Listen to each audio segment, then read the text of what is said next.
privatization, it's a God's blessing. Because it's all about investment, it's all about wealth creation. Who goes out and says that privatization is a God's blessing? Very few. But this is the fact.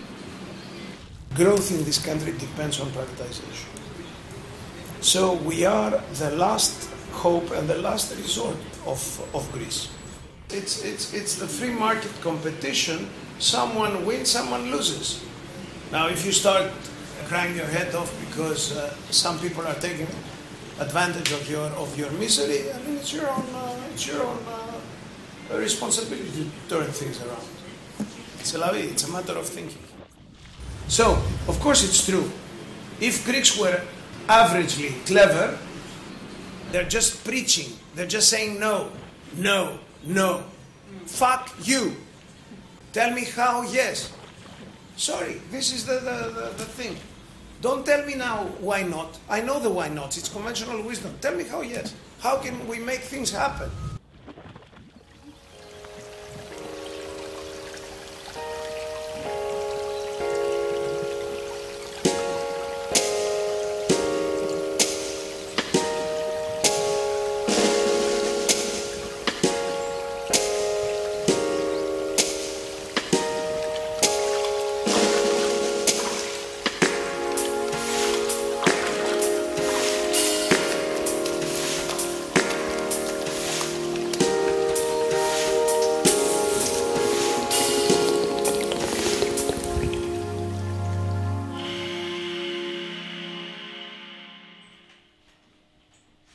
Hey comrades, keep the fight all around the world, PSI.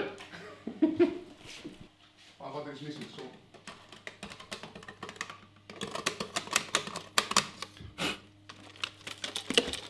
You see, you don't use it anymore. We use the citizens, the social media.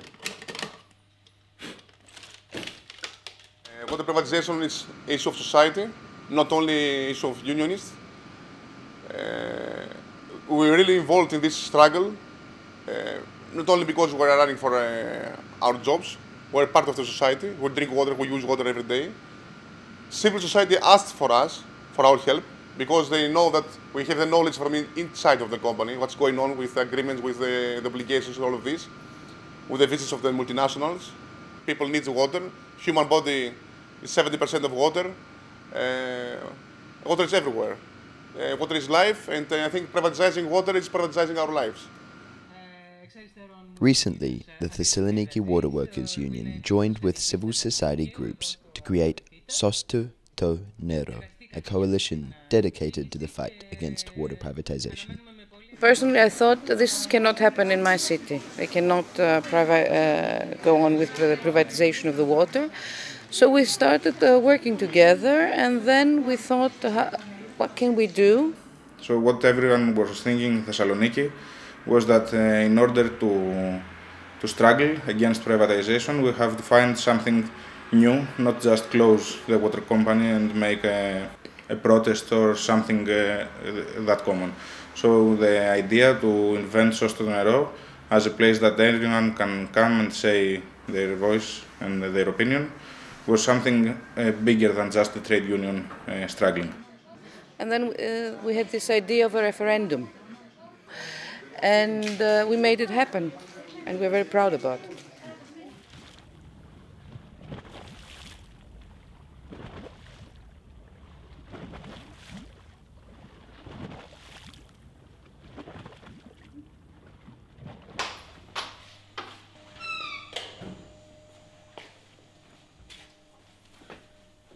What is it?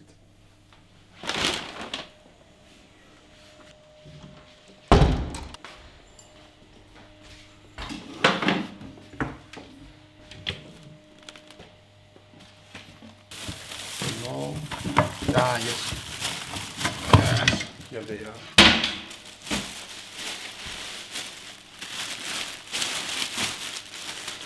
So this is όχι, no to privatization of water. Yes, we did a referendum, which was an unofficial referendum, but we convinced the municipalities to support us. And the same day with the local elections of for the municipality and the prefecture. We did a referendum against the water privatization.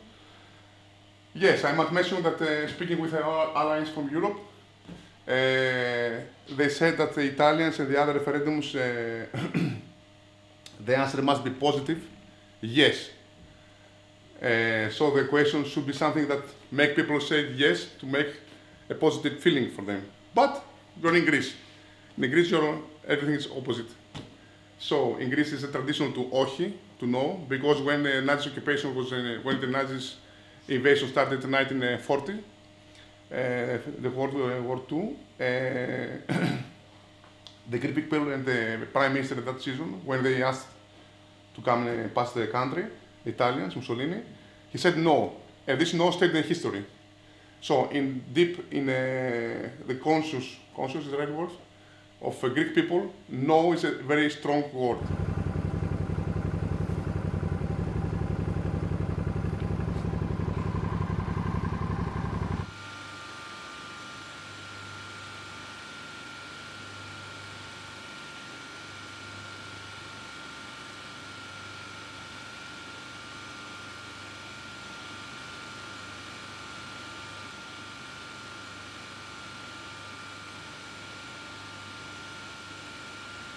Yes, we're training him when private sector will come here, people from private sector, to start biting.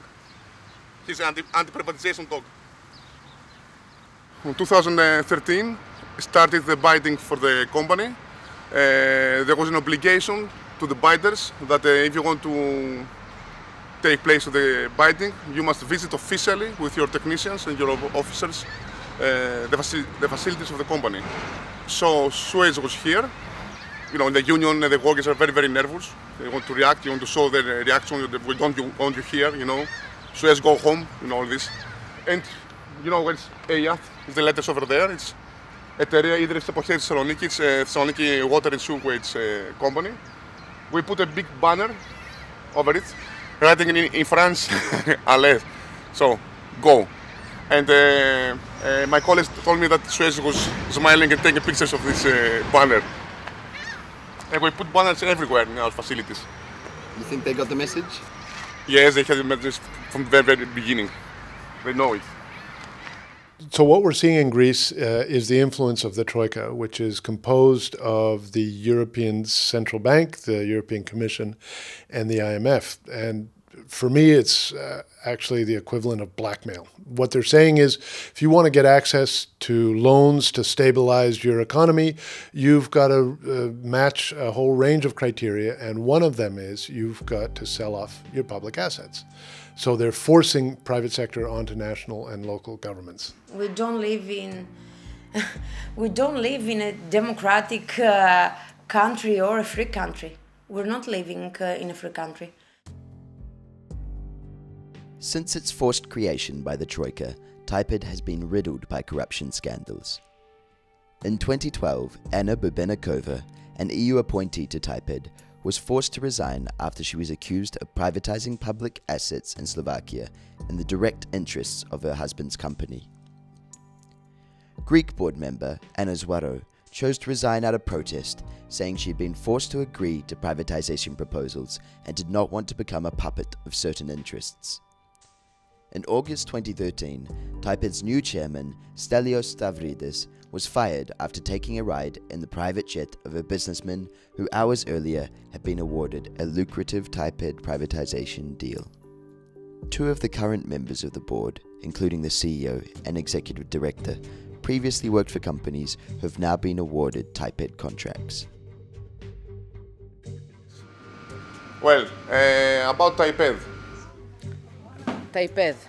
TAIPED is it's I think, I don't know what happens in other countries, but we have this unique, how you can feel, they found out this way to privatize what is public, and they got the right to sell it because we are in a crisis, in a financial crisis. The problem is what gets in TAIPED cannot get out.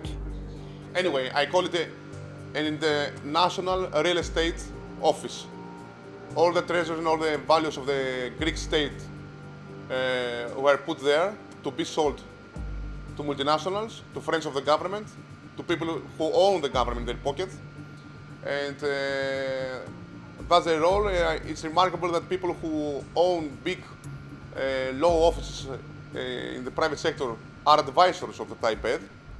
But of the most concern is Type-Ed's least known participant, the EU-appointed Philippe Boin. Boin previously worked as head of the economic service to the French embassy in Romania, helping to further privatize Romania's public water to the French multinational Veolia.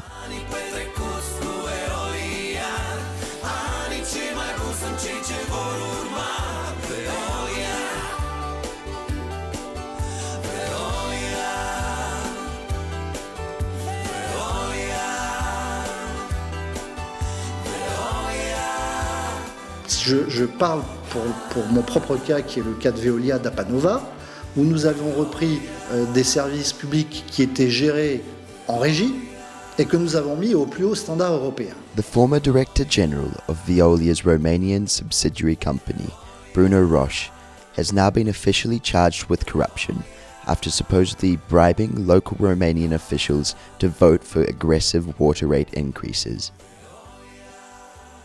Roche was also head of the French-Romanian Chamber of Commerce and recently received an Order of Merit from the French-Romanian ambassador, who described him as faithful, honest, and wise. At the end of his time with the embassy in Romania, Philippe Boin described foreign investors and multinational corporations as conquerors in the good sense of the word.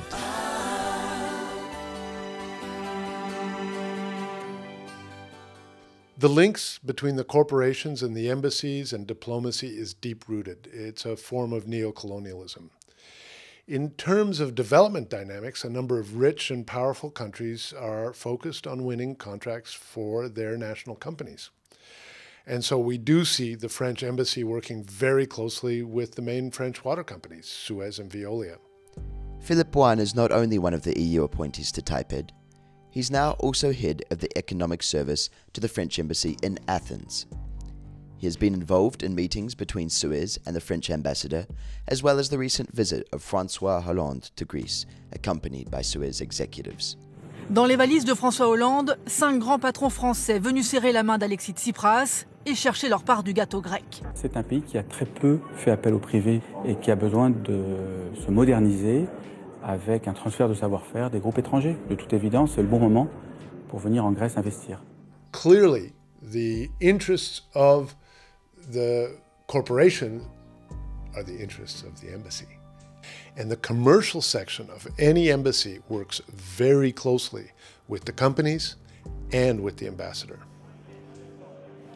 Despite the considerable influence which countries like France already have in pushing Greece to privatize its public services, the conditions of the newest bailout look set to extend this even further. Under pressure from the Troika, the Greek government was recently required to pass an omnibus bill, a wide, sweeping piece of legislation which will create a newer, bigger Type-Ed, a super fund designed to speed up privatizations. The president of this new super fund will be another Frenchman, Jacques Lepep, a close friend of IMF head Christine Lagarde. Lepep previously worked in Lagarde's office during her time as French finance minister, under the chief of cabinet, Stéphane Richard, a former Veolia director. 2 of the seats on the board of the Superfund will be reserved for EU representatives, who will wield veto power over any of its decisions. This new fund will have a lifespan of 99 years, effectively putting control of Greek public assets in the hands of the Troika and special interests for the next century. However, the Greek water movement is not throwing in the towel just yet. They are saying to us that we are not going to sell the water, but they have meetings with the Suez president in Greece and with the ambassador of France in Greece, and they are talking about how they are going to sell the water of Greece. We know that they are lying to us, but we don't wait for them to decide. We will decide as we did at the referendum. And we are here to continue struggling about water as a public and common good, and we will not stop until we win. I think that it is very important to fight not in a only in local area or in the country, but in the whole world. We have our rights to live in a proper way, and these are things that I could never think that somebody can think to sell water. That's why we're fighting. Yes, water. What's water? Okay, I am not a poet, but since I remember my life, I was in the water.